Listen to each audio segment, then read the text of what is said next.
Weather update. Bahagyang hamina ang presensya ng hanging amihan sa bansa ngayong araw, ngunit ayon sa weather models ay posibleng lumakas muli ito ngayong darating na weekend at magparamdam sa malaking bahagi ng Luzon.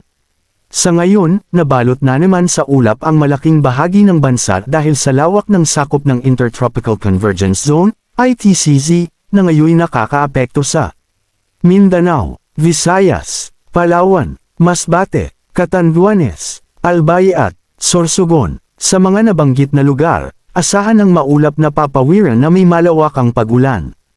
Magdala ng payong kung aalis ngayon araw, bilang panangga sa mainit o maulang panahon.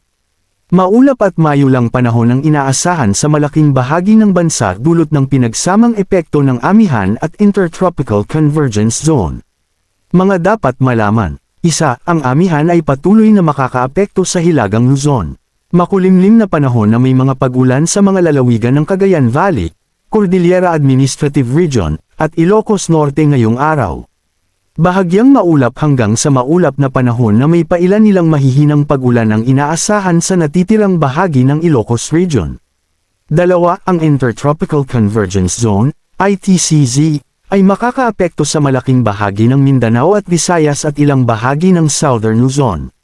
Makulimlim na panahon na may inaasahang kalat-kalat na pagulan, pagkidlat at pagkulog ang inaasahan sa Mindanao, Visayas, Palawan, Masbate, Catanduanes, Albay, at Sorsogon.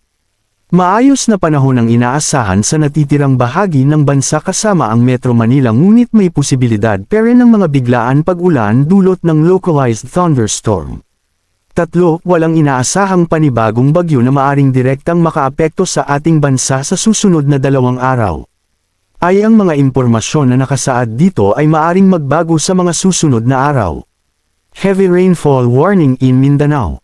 Update, dahil sa epekto ng Intertropical Convergence Zone, nagtaas ang DOST sa Lungguhit Pag-asa ng heavy rainfall warning sa iba't ibang lalawigan ng Mindanao.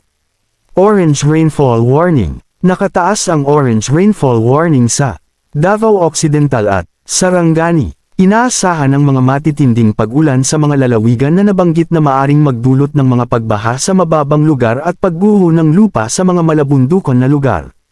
Yellow rainfall warning. Nakataas ang yellow rainfall warning sa Cotabato City, South Cotabato, Sultan Kudarat, Davao del Sur, Davao City, Davao del Norte, Davao Joro, Davao Oriental, Agusan del Sur, Surigao del Sur, Maguindanao del Norte, Maguindanao del Sur, North Cotabato, Zamboanga del Sur, Zamboanga City, and Zamboanga Sibugay, Tuldok.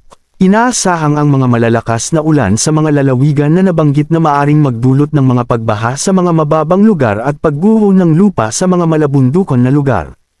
Ay ang impormasyon na ito ay maaring magbago sa mga susunod na oras kaya't manatiling naka-antebay sa mga susunod na updates.